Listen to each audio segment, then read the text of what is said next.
안녕하세요. 가야대학교 초등특수교육과 여러분, 정서행동장애를 맡은 윤혜진입니다. 이제 오늘은 우리가 12주차 이제 들어가는데요. 제가 지난주에 안내를 드렸던 과제에서 여러분들이 이제 이 정서행동장애 아동들을 수업 지도안을 어떻게 작성을 해야 되는지 이런 부분에 있어서 지금 많이 좀 갈피를 못 잡는 것 같아요. 그래서 이 정서행동장애 학생들에게 어떻게 강화를 제공을 할 건지, 그리고 수업 지도안에 그걸 어떻게 삽입을 할 건지에 대해서 지금 이제 질문이 너무 많아서 이번 주에는 우리가 이 아동들에게 사용하는 강화라든지 이제 우리가 벌이라고 하겠죠. 그런 벌이나 또는 타임아웃이나 또는 그런 문제 행동에 대한 소거나 이런 부분에 대해서 한 번 더 알아보고 가는 시간을 가지도록 하겠습니다. 자, 여러분들 정적 강화가 무엇인가요? 정적 강화라는 것은 무언가 아동에게 아동이 좋아하는 것을 제공을 했을 때에 아동의 우리가 원하는 그런 긍정적인 행동이 높아질 수 있는 게 바로 정적 강화입니다. 그래서 여기에서 지금 정의하고 있는 정적 강화는 이제 어떠한 특정한 상황에서 무언가에 대한 행동을 했을 때에 즉각적으로 이제 이 강화물을 받았을 때에 또 다른 그런 유사한 상황에서 어때요? 그 같은 행동을 했을 때 또 가능성이 높아진다는 것을 의미를 하는 거죠. 그래서 우리가 이 정적 강화물로 보통 많이 쓰는 게 저학년 때는 어떤 거죠? 사탕이나 초콜릿 같은 거. 그죠? 저희가 이제 이런 부분, 아동이 좋아하는 사탕을 아동이 착석을 잘했을 때에 바로 그 자리에서 준다든지. 그래서 이런 정적 강화물 같은 경우에는 우리가 아동이 꼭 해야 되는 행동을 했을 때에 즉각적으로 제시를 해야지만 그 긍정적인 행동이 발생 빈도가 높아진다는 것을 알 수가 있습니다.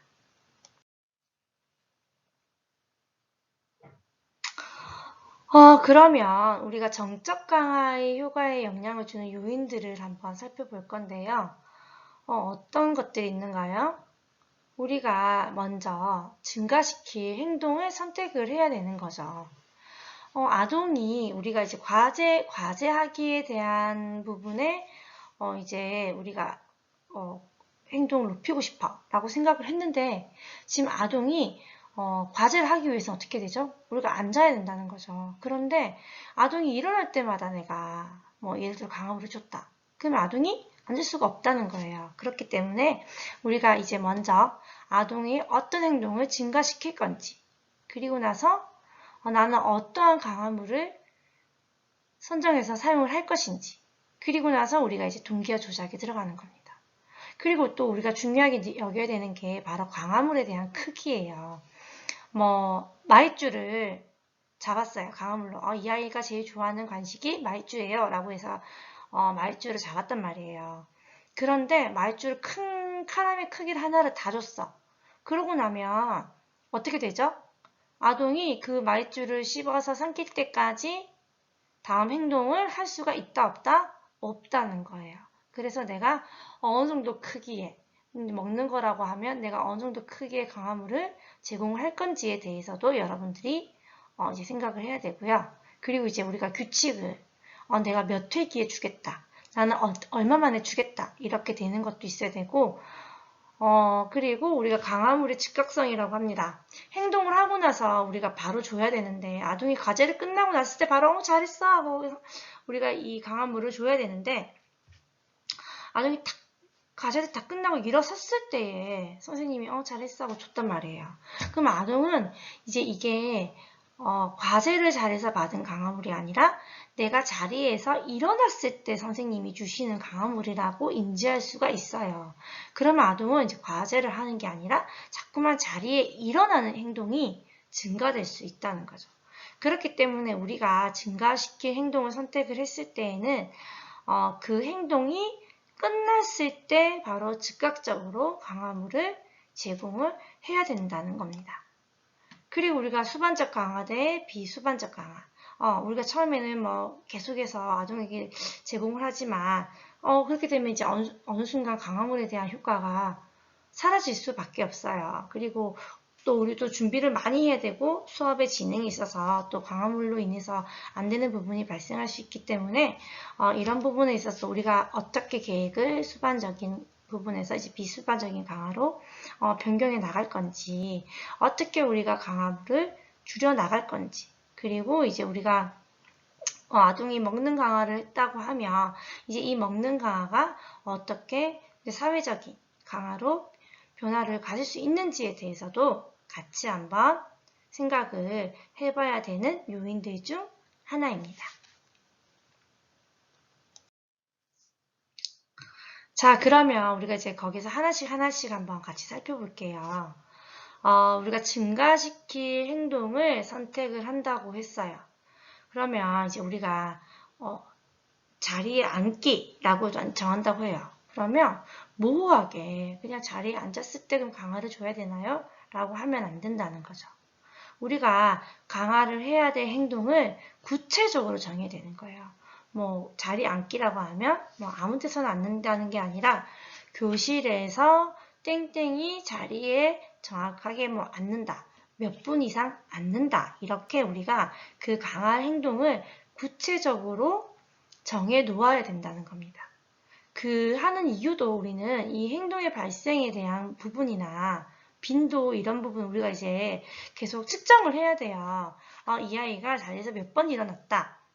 몇 분을 앉아 있었다. 이런 부분을 이제 우리가 측정을 해야지 강화물이 효과가 있었는지 그리고 이 아동의 행동에 변화가 있는지를 우리가 증명해낼 수 있는데 그냥 뭐 자리에 앉았다. 그러면 이거는 밖에 벤치에 앉아도 자리에 앉은 거고 교실에 앉아도 앉은 거고 뭐 자동차 자리에 앉아도 앉은 거라고 하면 그런 부분에 있어서 측정이 신뢰성을 가지기도 어렵고 우리가 파악하는 것도 어려울 수 있다는 거죠. 왜 그럴까요? 왜 그럴까요? 오염 변인이 발생하기 때문입니다. 이제 뭐 자동차에 앉았다. 근데 이 자동차 안에 아이가 뭔가 좋아하는 뭐 게임기가 있었다. 그래서 앉아 있었다. 이렇게 될 수도 있는 거예요. 그런데 우리가 이런 오염을 막기 위해서 행동에 발생하는 뭐 장소라든지 뭐 이런 부분을 아주 구체적으로 정해 놔야 되는 것이고 또 그렇게 구체적으로 정해지면 이제 우리가 이 강화 프로그램에 어떻게 일관성 있게 이제 우리가 적용할 수 있는 가능성이 높아지기 때문에 우리는 이 증가시킬 행동에 대해서는 되게 구체적으로 정의를 할 수 있어야 된다는 겁니다. 자, 그러면 우리가 이제 아동이 꼭 변화를 시킬 만한 목표 행동을 정했어요. 우리가 이제 뭐 목표 행동이다, 변화시킬 행동이다, 표적 행동이다, 여러 가지 이제 우리가 뭐 말로 사용을 하고 있는데 일단 우리가 아동에게 변화시킬 행동을 정했어요. 그러면 이제 우리가 아동에게 사용할 강화물을 선택을 해야 돼요. 근데 여기서 우리가 이 강화물을 선정할 때 누구한테 맞게 선정하는 건가요? 가르치는 교사에 맞게 선정하는 건가요? 아니죠. 학생들이 그 대상 학생이 가장 좋아하는 것을 우리가 강화물로 사용을 해야지만 아주 큰 효과를 가지고 올 수 있다는 거예요. 그렇기 때문에 우리가 이 강화 대상이 달라지면 교사도 사용하는 강화물이 다 각각 다르게 제공이 되어야 되는 겁니다. 그래서 우리가 정적 강화물 분류를 하는 걸 보면 이제 뭐 소모가 되는 거죠. 소모가 되는 거는 뭐 먹는 거 이런 품목들이 있고 이제 활동은 뭐 아이가 원하는 뭐 TV 보기, 뭐 그림책 보기, 이제 요즘에는 뭐 핸드폰 보기, 뭐 창밖 내다보기 등이 있고요. 또 이제 우리가 조작하는 거. 조작하는 것은 내가 뭐 아이가 좋아하는 장난감을 가지고 놀 수 있게끔 뭐 시간을 주겠다. 인터넷을 뭐 5분간 할 수 있게 하겠다. 퍼즐을 하나 맞출 수 있게 하겠다. 뭐 이런 식으로 우리가 조작하는 강화물이 있을 수도 있고요. 또 아동이 되게 좋아하는 것들이 있어요. 소유하고 싶어 하는 거. 그러면 내가 너 이거를 잘하면 이 옷을 입게 하겠다. 뭐 이렇게 하는 거예요. 그리고 우리가 제일 고차원적으로 평소에도 많이 사용하고 있는 거죠. 어떤 거죠? 네, 사회적 강화물이죠. 이제 우리가 아동에게 잘했어, 우리 애기 너무 잘했어, 칭찬하고 박수치면서 뭐 최고야 막 이렇게 말하는 게 바로 칭찬하는 사회적 강화인데요. 이제 아이들이 보면 선생님의 관심을 받고 싶어하는 아이들이 굉장히 많아요. 그렇기 때문에 이제 뭐 이렇게 눈을 맞춰준다든지 뭐 아동을 에게 웃어준다든지 그리고 막 안아준다든지 이런 부분이 또 아동에게 큰 강화로 다가올 수 있기 때문에 또 우리가 이렇게 뭐 소모할 수 있는 강화물이나 조작하는 것, 그리고 소유하는 것, 그리고 사회적인 강화물을 이제 아동에게 이제 우리가 선정할 수 있는 기회를 주고 아동이 가장 좋아하는 부분을 우리가 이제 표를 만들어요. 그래서 이 강화물 선정 우리 표를 가지고 이제 우리 그 목표 행동 변화에 필요한 강화물을 사용할 수 있어야 된다는 겁니다. 우리 프리맥의 원리는 맨날 뭐 할머니 이거 얘기를 하는데요. 이제 이거는 이제 우리가 아주 높은 빈도로 발생하는 행동을 이제 우리가 수행할 기회를 주는 것이 이제 우리가 이 낮은 빈도로 발생하는 행동의 수반성을 갖게 됨으로써 낮은 빈도로 일어나는 행동이 강화될 수 있다라고 말을 하는 거기 때문에 우리가 보통 예시를 드는 게 말을 많이 하지 않는 아이가 말을 많이 했으면 좋겠어요. 근데 어떤 날 이 아이가 엘리베이터에 갇힌 거예요. 정말 말할 사람이 없이 혼자 갇혀 있다가 나온 뒤로는 말을 하는 빈도가 늘었다는 거죠. 이렇게 여러 가지 우리가 예를 들 수 있는데 이게 높은 빈도가 낮은 빈도의 행동을 강화할 수 있다라는 것만 여러분들이 잘 기억하고 있으면 다른 어떤 사례가 나와도 여러분들이 잘 이해할 수 있을 것 같습니다. 이 강화물을 선택하는 것은 교사나 주변 지인이 하는 게 아니라 그 문제 행동을 일으키는 그 아동이 직접 선택하게 하는 것도 이제 되게 효과적이고요. 우리가 이제 그 아동의 이제 행동에 대해서 한번 그 강화물들을 사용해 봐요, 먼저. 그러면 이제 아동이 정말로 이게 필요한지, 효과가 있는지, 없는지에 대해서도 우리가 이제 알 수가 있습니다. 이게 우리가 엄마들이 싫어해요. 어떤 거? 외적 강화물을 썼을 때. 선생님, 우리의 집에서도 과자 먹이지 않아요. 학교에서도 먹이지 않았으면 좋겠어요. 라고 말하는 부모님들도 있어요. 그러면 우리가 이런 외제적인 강화물을 사용할 수 있어요? 좀 사용하기 어렵겠죠. 그런데 어떻게 해야 돼요? 내가 봤을 때 나는 내가 특수교사고 내가 아동을 가리킨데 이 아이는 이따 이런 음식 강화물이 필요하단 말이에요. 그럼 우리가 어떻게 해야 되죠? 부모님과의 의견을 우리가 타협볼 수 있어야 되는 거예요. 우리가 얼마만큼의 음식물 강화물을 사용을 할 것이며 그리고 아동에게 어떠한 계기로 제공을 할 것이고 또 이게 아이에게 뭐 다른 부분에 있어가지고 뭐라고 하죠? 다른 부분에 있어가지고 아동이 뭐 강화가 되거나 문제 행동이 더욱더 발생하지 않게끔 할 수 있는 범위에서 사용을 하겠다. 그리고 나는 이 부분을 점차적으로 줄여나가겠다라는 부분에 있어서 좀 명확하게 얘기가 끝나야지만 사용할 수 있는 부분이 많아요. 그런데 우리가 이게 그럼 먹는 게 그럼 나쁜 걸까요? 나쁜데 사용하지는 않는다는 거예요. 이런 우리가 외적인 이런 강화물도 외제적인 부분도 표현하지만 또 동시에 우리가 아동의 행동의 변화를 일으키는 부분이기 때문에 내적인 측면도 가지고 있다는 것을 여러분들이 잘 기억을 하고 이제 사용할 수 있어야 된다고 생각합니다.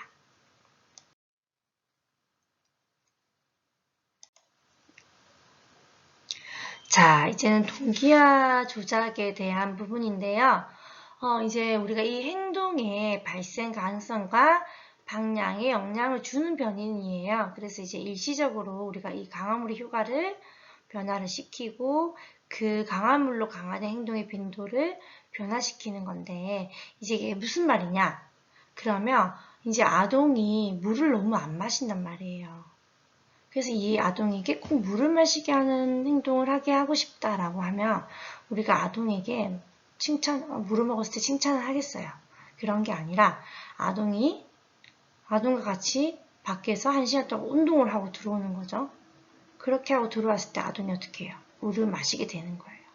이제 우리가 이렇게 이거는 제가 아주 확률적인 예시를 들은 건데, 이제 아동이 그 긍정적인 행동, 우리가 원하는 행동을 하기 위해서 환경에 변화를 주게 되면 또 우리가 이 강화물의 효과가 더욱더 크게, 그리고 우리가 행동의 빈도도 변화를 시킬 수 있다라고 여러분들께서 생각을 하시면 됩니다.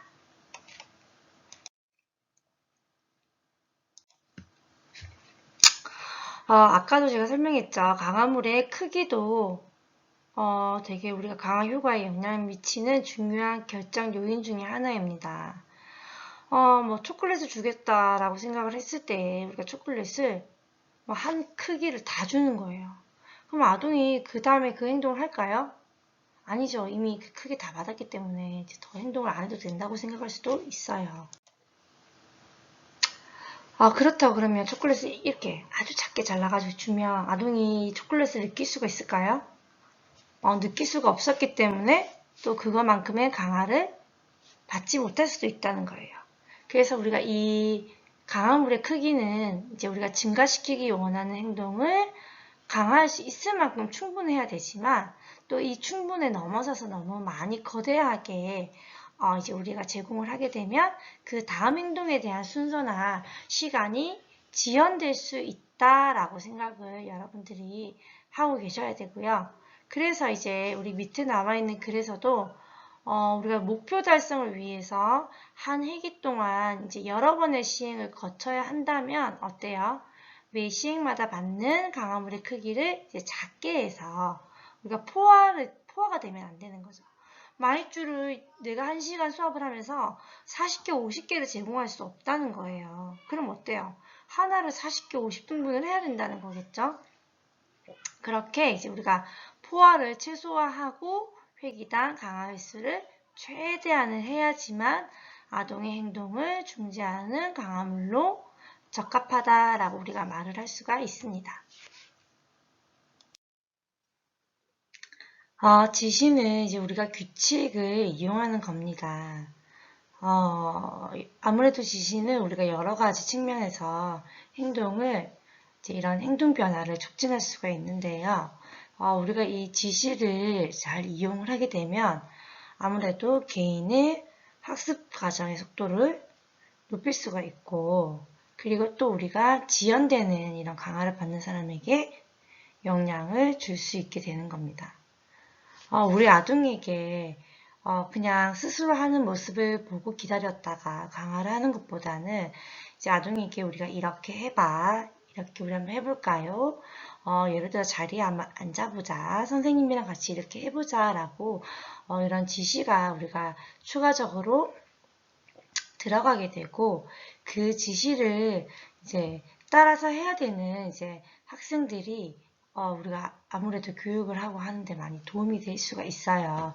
그렇기 때문에 이제 우리가 아동에게 기본적으로 지켜야 되는 규칙을 먼저 알려주고 또 이렇게 우리가 규칙을 지켰을 때 선생님이 너에게 이러이러한 강화물을 사용할 거야 라고 말을 하게 되면 이제 아동에게 우리가 지금 뭐 과제하기 뭐 또는 자리에 앉기 뭐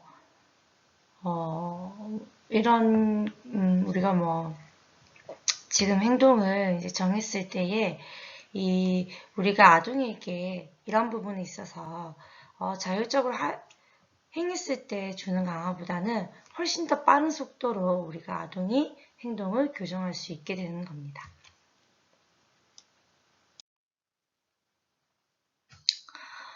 이 강화물의 즉각성은 제일 중요한 게 강화물을 즉시 제공하지 않게 되면 아동이 자신이 어떤 이유로 강화를 받았는지에 대해서 이제 교사와 아동이 생각이 달라지는 것을 이제 막을 수가 있다는 겁니다. 제일 중요한 거는 이제 강화물을 우리가 바로 즉각적으로 제공함으로써 우리가 원하는 행동, 반응의 빈도가 증가해야 된다는 거고요. 그리고 우리가 이 효과를 최대한 보기 위해서는 이제 우리가 이 목표 행동, 목표 반응을 아동이 했을 때에 즉각적으로 강화물을 제공을 해야 된다는 겁니다. 그러면 지금 뭐 아동에게 우리가 바로 즉각적으로 강화문을 제공할 수 없는 상태다. 그럼 어떻게 해야 될까요? 우리가 생각했던 강화물 리스트를 뽑았었죠, 앞에. 그러면 이 리스트에서 우리가 지금 당장 아동에게 원래는 목표 행동을 했을 때에 우리가 마이쮸를 제공을 하기로 했다. 그런데 지금 선생님이 이제 수업을 하는 중간에 그게 다 없어져 버렸어요. 그러면 이제 그 우리가 봤었던 그 강화물 우선순위에서 그 다음 순위에 될 수 있는 뭐 칭찬 강화라든지 사회적 강화가 즉시 제공이 될 수 있게끔 해야 되는 거지. 그러면 선생님 조금 기다렸다가 줄게. 이렇게 얘기를 하고, 과제가 끝나고 아동이 책상 위에서 방방방방 뛰고 있는데 선생님이 이거 이제 그때 못 줬던 걸 생각나서 전달을 하게 되면 이제 그 강화물은 이제 우리가 다른 행동 때문에 받는 강화물 받게 되지 않는 거예요. 그러면 이제 우리가 생각했던 그 강화물의 효과는 사라지게 되는 거겠죠. 그렇기 때문에 우리가 즉각적으로 우리가 만약에 강화물을 제공할 수 없다면 우리가 그 강화물의 지연에 관련되는 또 다른 부분을 꼭 아동에게 설명을 하고 우리가 또 대처할 수 있는 부분이 명확하게 판단이 되어야지만 우리가 이 강화물의 효과를 계속해서 유지를 할 수가 있습니다. 자, 우리가 수방성 대 비수방성 강화인데요. 이제 수반적인 강화는 우리가 이제 정했던 목표 행동이 나타난 후에만 이제 강화물을 제공을 하는 것이고, 그럼 비수반적 강화의 경우 같은 목표 행동과 이제 상관없이 우리가 특정한 시간마다 강화물을 제공을 하는 겁니다. 그러면 우리가 앞서서 우리가 이 강화물을 그 행동에 맞춰서 즉각적으로 제시를 해야 된다고 했는데 비수반적 강화 같은 경우에는 이제 행동과 무관하게 시간마다 계속해서 강화물을 제공을 하는 거예요. 이거는 왜 필요하다고 여러분들 생각하시는 건가요? 아동이 그 행동에 의해 뭐 목표 행동뿐만 아니라 이제 행동이라는 자체에 되게 무관심하고 관심이 없는 아동들이 있어요. 우리가 이제 장애의 여러 가지 영역의 아이들을 만나다 보면 이제 오티즘이나 이렇게 사회 소통이 전혀 잘 안 되는 아이들은 우리가 이런 목표 행동을 정해놓고 그 행동에 맞춰서 강화를 주고 싶지만 아동이 우리와 의사소통이 전혀 되지 않기 때문에 행동까지 이끌어내서 우리가 강화를 제공하지 못하는 경우도 발생을 하게 됩니다. 사례가 걸리네요. 그래서 이 비수반적 강화 같은 경우에는 이제 아동에게 이제 그 특정 행동뿐만 아니라 이제 아동에게 일어나는 행동을 우리가 이제 많이 증가시키기 위해서 계속 우리가 강화물을 시간마다 제공을 하고 아동의 흥미를 올릴 수 있게끔 하는 거예요. 물론 이 비수반적 강화는 이제 우리가 원했던 이런 목표 행동을 증가시키는 것뿐만 아니라 아동이 하는 또 다른 뭐 올바르지 못한 행동이라든지 우리가 속어있으면 하는 행동에도 그 시간이 맞다면 이제 강화가 제공이 되기 때문에 그런 문제적인 행동에서도 행동이 증가할 수 있어요. 그래서 우리가 이런 부분에 있어서 이게 꼭 필요한가라는 말이 많이 있지만 이게 우리가 이 행동이 강화를 통해서 뭐 이 행동이랑 강화의 관계에 있어가지고 우리가 강화를 제공하는 건 아니지만 우리가 이렇게 너무 행동이 없는 아이들에게 이제 이렇게 시간을 정해놓고 규칙적으로 계속해서 강화를 제공을 하다 보면 물론 문제적인 행동도 증가하겠지만 우리가 의도를 했었던 또 그런 표적 행동이 또 행동이 이게 증가를 할 수 있다라고 표현을 합니다.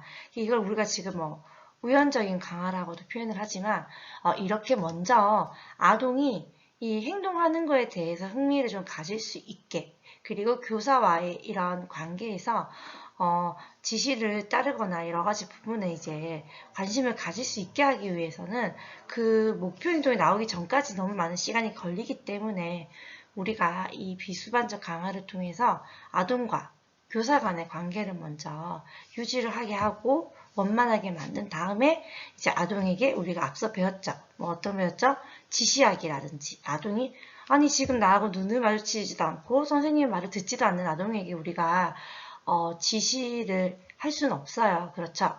그렇기 때문에 이런 부분에 있어서 아동이 충분히 준비를 할 수 있는 텐션이 올라오게끔 준비를 해주는 것도 필요하다는 겁니다.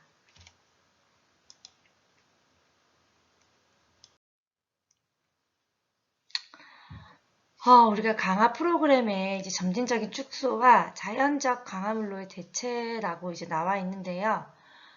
이 말뜻은 우리가 지금 앞에서 제가 얘기했죠. 이제 초등학생 같은 경우에는 아직 많이 어리기 때문에 먹는 강화 이런 부분에 있어서 뭐 우리가 많이 사용을 하게 돼요. 뭐 사용하는 거 조사, 핸드폰이라든지 뭐 이런 거 사용하는 거 장난감을 가지고 노는 시간을 준다 이런 게 많이 하게 되는데 그건 사실 이제 선생님도 아이를 위해서 인위적으로 그 부분을 조사를 하고 준비를 해야 됩니다. 그런데 우리가 아동의 표적 행동을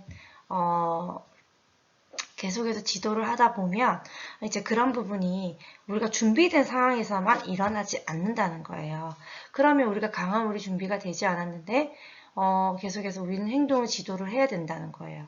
그렇기 때문에 우리가 아동에게 제공하는 이런 강화도 점진적으로 우리가 사회적인 강화라든지 이제 바뀔 수 있는 자연적 환경 내에 우리가 있는 강화물로 변경이 되어야지 우리가 이 행동이 이 특정한 공간이나 상황에서만 하는 게 아니라 여러 가지 상황에 우리가 일반화할 수 있게끔 만들 수가 있는 거예요.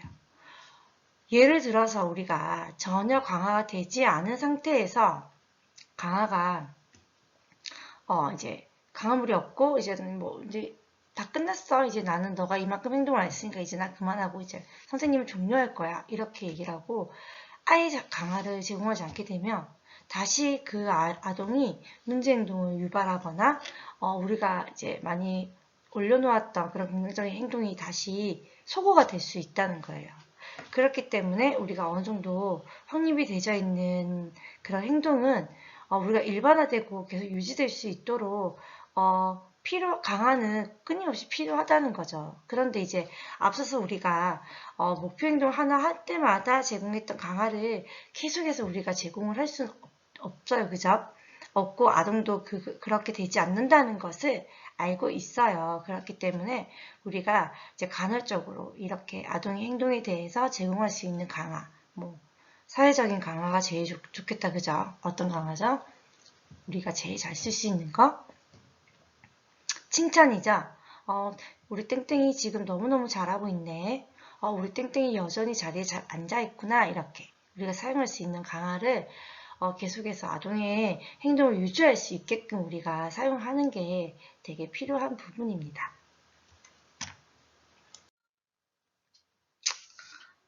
자, 정적 강화에도 뭐 사람들이 그럼 정적 강화는 다 너무 좋은 건가요? 아동이 좋아하는 것을 제공을 해서 아동의 필요한 행동을 올리는 거니까 가장 좋죠라고도 표현을 하지만 또 정적 강화에도 우리가 한 번 더 생각을 해봐야 되는 부분이 존재를 한다는 겁니다. 우리가 이 행동 변화에 대해서 너무 지나치게 단순하게 우리가 생각을 하고 이제 이 강화를 사용하고 하게 된다면 우리가 이제 이 행동 원리에서 우리가 부정확하게 사용될 수가 있고 또 우리가 어때요? 행동적 지시가 없는 사람이 이제 때때로 우리 사람들에게 부적절하게 낙인을 붙임으로써 이제 이 행동이나 행동의 부족을 이제 설명을 하게도 됩니다. 우리가 가장 중요하게 여겨야 되는 부분은 이제 오염적인 부분을 또 잘 생각을 해야 되는 거예요. 우리가 아동이 일어나는 행동은 단순하게 그냥 그 행동만이 일어나는 부분이 아니라 아주 매우 복잡하게 여러 가지 행동과 상황과 그리고 주변의 이런 환경들이 얽혀서 행동이 발생하는 경우가 많기 때문에 우리가 가벼운 지식이나 이제 지시로 아동을 이렇게 행동을 개선할 수 있다라고 강화물 하나로 사탕 하나로 난 이 아이의 행동을 바꿀 수 있다라고 하기에는 사실 훨씬 더 많은 복잡한 요인들이 존재를 하기 때문에 우리가 이런 복잡한 이런 여러 가지 요인들을 정확하게 파악을 하지 못하고 또 우리가 이 아동을 훈련하는 전문 지식을 가지고 있지 못한다면 아무리 아동이 좋아하는 강화물을 제공을 한다고 해도 아동의 행동을 변화시키기 어려운 경우도 생길 수가 있습니다. 여기까지 아마 우리가 정적 강화에 대해서 한번 알아보는 시간이었던 것 같아요. 그래서 우리가 이 마지막으로 우리가 이 정적 강화를 잘 쓰기 위해서 효과적으로 적용하기 위해서는 이제 우리가 그 선택되는 행동에 아동이 원하는 강화물과 그 정적 강화를 잘 적용을 해서 프로그램을 써야 돼요. 우리가 지금 오늘 제가 그 강화에 대해서 제가 여러분들에게 이 수업을 하는 이유는 이제 우리가 수업 지도안에서도 우리가 아동을 3명에서 4명이 아동을 선정을 할 거예요. 지도안 안에. 그러면 아동의 현재에 대한 파악에서, 실태 파악에서 아동이 좋아하는 강화물이 어떤지, 어떤 행동을 많이 하는지가 꼭 포함이 되어야 되고 수업 지도안에서도 수업 시간에 선생님이 교사가 어떤 강화물을 어떤 타이밍에 누구에게 사용할 것인지가 이제 들어가야 된다는 겁니다. 우리가 보통 지도안 짜다 보면 옆에 비고란이 있어요. 위점에. 그러면 땡땡이가 대답을 올바르게 했을 때 땡땡이가 좋아하는 마이쮸를 몇 분의 몇 조각을 제공한다 라고 이렇게 들어가는 부분이 또는 땡땡이가 과제 수행을 마쳤을 때에 나는 땡땡이가 좋아하는 하이파이브로 사회적 강화를 제공한다. 이렇게 이제 우리가 지도안에도 내용이 들어갈 수 있게끔 여러분들이 작성을 하면 될 것 같습니다. 자, 우리 1차시 수업은 여기서 마치고요. 또 2차 시에는 정적 강화와 또 다른 또 부분에 있어서 좀 더 여러분들과 수업을 이어가도록 하겠습니다. 감사합니다.